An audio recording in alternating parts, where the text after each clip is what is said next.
দুইটা সময় তওবা করে লাভ নাই। একটা হচ্ছে মৌতের যন্ত্রণা শুরু হয়ে গেলে, মৃত্যুর যন্ত্রণা শুরু হয়ে গেলে আগে পা থেকে শুরু হয়ে আস্তে আস্তে গলার দিকে আসে। হাদিসে যেমনটা এসেছে, সূরা ওয়াকিয়ার মধ্যেও আছে যে পায়ের দিক থেকে যন্ত্রণা শুরু হয়ে আস্তে আস্তে আস্তে আস্তে এই গলার দিকে আসে, এবং আত্মাটা গলার এখানে যখন চলে আসে, এখান থেকে মালাকুল মউত আত্মাটাকে নিয়ে চলে যায় এবং চোখ দিয়ে তাকিয়ে থাকে মানুষ।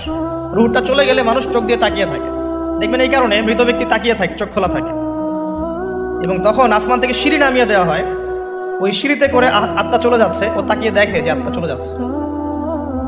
এবং মানুষ মারা যাওয়ার পরে চোখ জীবিত থাকে অনেকক্ষণ।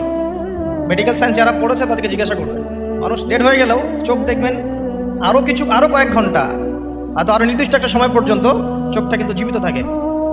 এই জন্যে চোখ বন্ধ করে দিতে হয়। যাই হোক, যেটা বলছিলাম যে মৌতের যন্ত্রণা শুরু হয়ে গেলে তওবা করে লাভ নাই, তওবার দরজা বন্ধ।